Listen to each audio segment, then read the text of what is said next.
जौनपुर से मामूली विवाद को लेकर एक युवक पर कार चढ़ाने का मामला सामने आया है।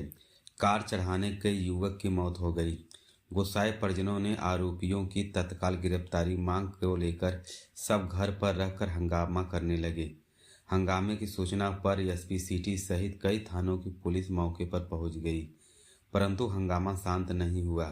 कुछ ही पल में सपा के पूर्व सांसद व विधायक तूफानी सरोज मौके पर पहुंचे और परिजनों को समझा बुझाकर हंगामे को शांत कराया, जिसके बाद सबको पुलिस ने कब्जे में लिया। पूरी घटना जलालपुर थाना क्षेत्र के मकरा चौराहे के पास की है। आरोप यह है कि दबंगों द्वारा कार से कई बार आगे पीछे युवक के ऊपर चढ़ाई गई। देखते ही देखते मामूली विवाद कहासुनी मारपीट में बदल गई। घायल पंकज को इलाज के लिए वाराणसी में एक अस्पताल में ले जाया गया, परंतु उसने दम तोड़ दिया। पुलिस तहरीर के आधार पर मुकदमा दर्ज कर आरोपी के गिरफ्तार के लिए जगह जगह दबिश दे रही है। वहीं सपा विधायक ने इस घटना पर दुख जताया है। उन्होंने बटेंगे तो कटेंगे नारे पर तंज कसते हुए क्या कहा, आइए सुनते हैं। घटना हुई कैसे, क्या पूरा मामला बताइए। घटना बहुत ज़्यादा गंभीर नहीं थी। केवल उन्होंने एक आनंद राजभर के थे, वो शेयर मार्केट में काम करते हैं, उन्हीं को दो पड़ाका मार रहे थे। उसके बाद वो फ़ोन किए, जो कि उनके भतीजे लगते थे। हम सब लोग ने, हम भी साथ थे, जो कि वहाँ पर पहुँचने वक्त उन लोगों ने फिर धराधारी कर लिया। सब पर वो लोग 5-6 लोग थे, जिसमें से 3-4 लोग फरार हो गए। जो स्विफ्ट गाड़ी थी 2777, जो कि केवल पंकज राजभर टारगेट नहीं थे। उन्होंने जितना भी लोगों को सामने पाया था, लेकिन कोई भाला सामने आया नहीं। उनके गाड़ी की रफ्तार देखते हुए सब लोग अपने अपने खंतीम साइड गिरते हुए धरावत हो गए। लेकिन मौके पर पंकज राजभर ने सड़क पर दिखा, उनको उड़ाते हुए फिर गाड़ी बैक कर गए। दोबारा उनके पेट पर से, पूरी बॉडी पर से गाड़ी को चढ़ाते हुए फिर गए, वहाँ से फिर रिटर्न किए, लेकिन मामला फिर कोई मिला नहीं। फिर पंकज राजभर खींचने की कोशिश की गई, लेकिन ऐसा मतलब करने पर और व्यक्ति घायल हो जाते, लेकिन पर कोई मतलब बचा नहीं। बस पंकज राजभर ही मतलब टारगेट नहीं थे, उसमें 10-12 लोग भी टारगेट थे। अगर जो भी सामने आता वो भी पंकज राजभर की तरह हाल वो कर देते। पंकज राजभर पैदल थे कि नहीं, पंकज राजभर तो वहाँ बाइक से पहुँचे थे, लेकिन उस समय जो वारदात ये लोग किए हैं, उस समय पंकज राजभर सड़क पर पैदल थे। कौन कौन है घटना करने वाले? घटना करने वाले में है छोटू सिंह और रोहित सिंह। क्या नाम है आपका? मेरा नाम सत्यम राजभर। ये हत्या का मामला आया है, क्या है पूरा मामला? आप मौके पे मैं गया था, मैं सुबह बाहर निकल गया था किसी आवश्यक काम पे। आया जब तो यहाँ पता चला कि त्रिलोचन महादेव के पास एक राजभर की जघन्य हत्या की गई है। ये जो जीरो टॉलरेंस करके हाउस में बोलते हैं, पूरा जीरो टॉलरेंस का जो है कल ही खुल गया है। अभी आपने देखा कि अनुप्रिया पटेल केंद्रीय मंत्री ने जा कर के उनके पदाधिकारी किस तरह से हत्या की गई, मुकदमा नहीं लिखा जा था और हॉस्पिटल इलाज नहीं हो रहा था, तो उन्होंने कहा क्या जीरो टॉलरेंस है, इंस्पेक्टर को डांट रही थी। आपके सामने है, प्रमाण है। उसी तरह आज ये जो घटना रेहटी हुई है, बहुत ही हृदय विदारक घटना है। एक गरीब आदमी को गाड़ी के द्वारा कुचल करके उसकी हत्या की गई जो है, और हत्या करने के बाद आरोपी भाग गए। अभी मुझे भी पता चला तो मैं मौके पहुंचा, लोगों को मना करके समझा बुझा करके पोस्टमार्टम के लिए बॉडी दिलाया। हमने कहा कि जब पुलिस खाली होगी तब जो है कि मुजरिम को पकड़ने का प्रयास करेगी जो है। हमें न्याय चाहिए, हम न्याय के लिए संघर्ष करेंगे। हम जो है मृतक परिवार के प्रति संवेदना व्यक्त करते हैं और उनके हर क्षण में हर वक्त उनके साथ हैं। हत्या का कारण क्या था? जो हत्या का कारण तो साफ पता नहीं चला जो है, लेकिन अब बैग से पहले से कुछ बात रही कि नहीं रही जो है, ये दबंगई है। दबंगई जो नारा दिया जाता है कि बटोगे तो कटोगे, बटोगे तो कटोगे, तो सही कहते हैं, बटोगे तो कटोगे। अगर बैकवर्ड दलित इसी तरह बढ़ता रहा, भ्रमित रहा, अब भ्रमित रह करके भारतीय जनता पार्टी की सरकार बनाता रहा, तो ऐसे ही लोग कुचल करके मारे जाएंगे जो है। ये जो कारण कुछ नहीं है, मनोबल है, मनोबल बढ़ा है। अपराध मुकदमा जो है कि जात विशेष के द्वारा जो है अपराध किया जा रहा है, उनके खिलाफ मुकदमा नहीं लिखा जा रहा है, उनके खिलाफ कार्रवाई नहीं की जा रही है। यह सरकार जो है भेदभाव की सरकार है। यह सरकार जो है मुकदमा देख करके दर्ज करती है किस जात किस समुदाय का व्यक्ति दोषी है। अगर जो है उनके हिसाब से, अगर उनके मन मिजाज से अगर ये जो है अपराधी जो है उनसे का तार कहीं से जुड़ा हुआ है तो वो मुकदमे नहीं लिखे जाते हैं, अवॉइड किए जाते हैं। अभी कमरुद्दीनपुर में जघन्य हत्या हुई थी, यहाँ पर हत्या हुई, ऐसे में प्रशासन का क्या कहना चाहिए? प्रशासन फेल्योर है। आप हमें बताइए, जीरो टॉलरेंस कहा जाता है, कानून व्यवस्था पूरा फेल्योर चरम पर है। कहीं भी कानून व्यवस्था जो है ठीक ठाक नहीं चल रही है। उत्तर प्रदेश की संभल हिंसा मामले में पुलिस ने बुधवार को 100 पत्थरबाजों के पोस्टर जारी किए हैं। इनमें ज़्यादातर आरोपी हाथ में पत्थर लिए हैं, मुंह बांधे हैं।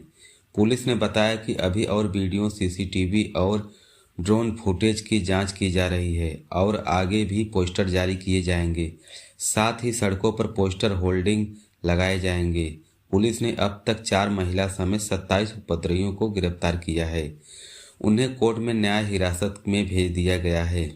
संभल पुलिस ने दीपसराय इलाके में एक फुटेज भी जारी किया है, में वह छत से पत्थर फेंकने नजर आ रही हैं। संभल में 24 नवंबर को जामा मस्जिद के सर्वे के दौरान पत्थरबाज और हिंसा हुई है। इसमें 4 लोगों की मौत हो गई है। इन दौरान कई घंटों तक पथराव हुआ था। इसके बाद इलाके में अभी तक तनाव बना हुआ है। जगह जगह पुलिस तैनात है। संभल हिंसा का एक वीडियो सामने आया है कि इसमें सपा सांसद जियाउर रहमान वर्फ के घर के पास कुछ महिलाएं छतों पर पुलिस पर पत्थर मारते नजर आ रही हैं। कमिश्नर आनंदेन सिंह ने कहा है कि पत्थरबाजी में शामिल किसी भी अराजक तत्व को बख्शा नहीं जाएगा, चाहे वह पुरुष हो चाहे वह महिला। वहीं बुधवार को यूपी में आबकारी राज्य मंत्री नितिन अग्रवाल ने कहा कि कानूनी बिगाड़ने वाले के साथ कोई समझौता नहीं किया जाएगा। पत्थरबाजी करने वाले, दंगा भड़काने वाले उपद्रवियों को पोस्टर सार्वजनिक स्थान पर लगाए जाएंगे। सार्वजनिक संपत्ति का जो भी नुकसान हुआ है उसकी भरपाई उपद्रवियों कराई जाएगी।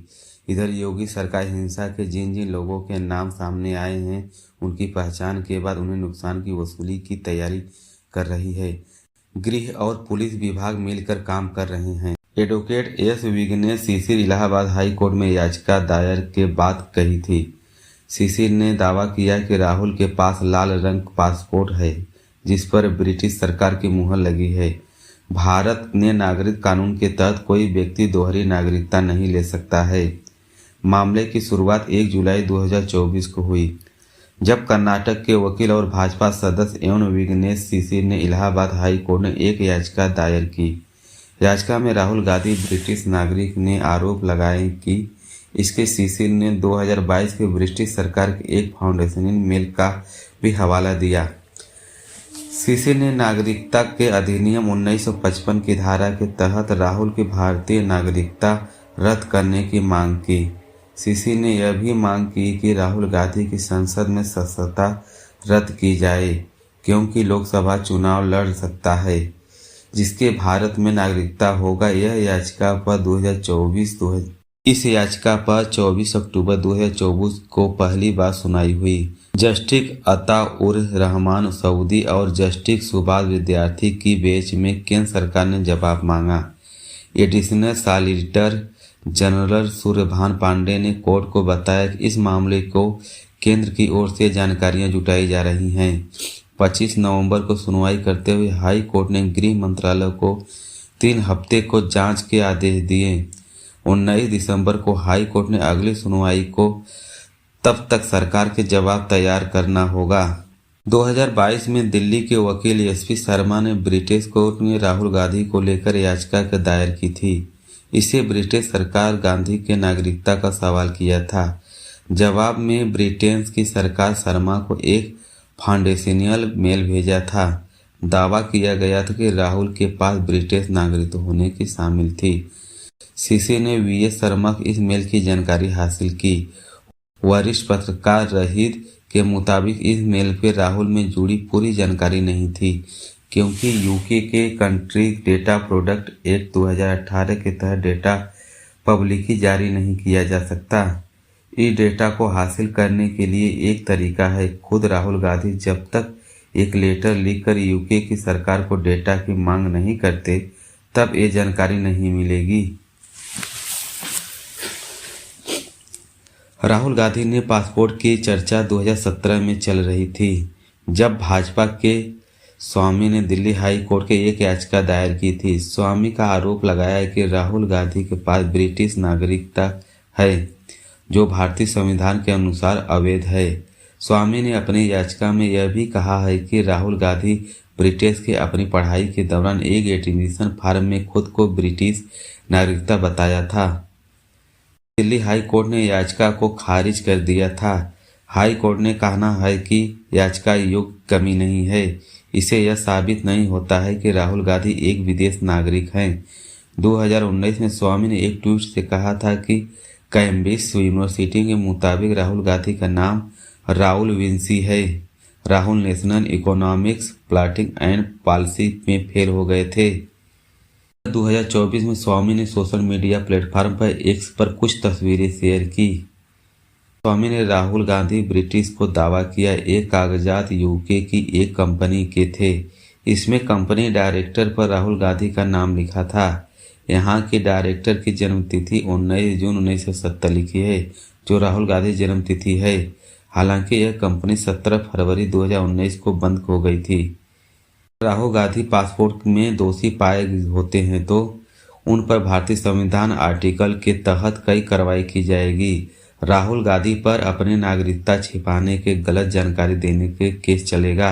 नागरिकता कानून 1955 के तहत राहुल की कानून प्रावधानों का उल्लंघन करने पर 5 साल की सजा सुनाई जा सकती है। राहुल पर 50,000 जुर्माना या फिर सजा और दोनों लग सकते हैं। इसके अलावा उसकी भारतीय नागरिकता स्वयं खत्म हो जाएगी। लोकसभा राज्यसभा के सदस्य बनने के लिए भारतीय नागरिकता जरूर है। अगर राहुल ब्रिटेन नागरिक साबित होते हैं तो उसकी लोकसभा सदस्यता अपने आप खत्म हो जाएगी। उन्हें भारतीय नागरिकता के रूप में भी अधिकार फायदे नहीं मिलेंगे। फिर राहुल न तो लड़ पाएंगे और न ही वोट डाल सकते हैं। रशीद किदवई के मुताबिक राहुल ब्रिटेन नागरिक होने पर पुख्ता सबूत नहीं है, क्योंकि ब्रिटेन में नागरिकता देने वक्त एक शपथ समारोह का आयोजन किया जाता है। राहुल गांधी के ऐसे किसी समारोह की जानकारी नहीं है, इसलिए इस बात से चांस बढ़ जाते हैं कि ब्रिटेन नागरिकता नहीं है। दूसरा, अगर इलाहाबाद हाई कोर्ट के खिलाफ फैसला आता है तो उनके पास सुप्रीम कोर्ट के अपील करने का ऑप्शन होगा। अगर कोई भारतीय व्यक्ति किसी दूसरे की नागरिकता लेता है तो उसकी भारतीय नागरिकता के आप खत्म हो जाती है। हालांकि विदेश में रहने वाले भारतीय मूल लोगों को इसकी कुछ छूट है। देश के बाहर रहने के लिए किसी भी नागरिकता को ओवरसीज सिटीजनशिप ऑफ इंडिया के OIC के तहत आवेदन करना पड़ता है। इसके बाद भारत सरकार ने OCI कार्ड जारी करती है। इसका इस्तेमाल वह कभी भी भारत में आ सकता है। यह एक लाइन लॉन्ग वीजा जैसा है, लेकिन OCI व्यक्ति भारत में वोट करके चुनाव लड़ने या किसी भी तरह संवैधानिक पर नियुक्त नहीं हो सकता। साथ ही उसे भारत के पासपोर्ट भी दिखा दिया जाता है।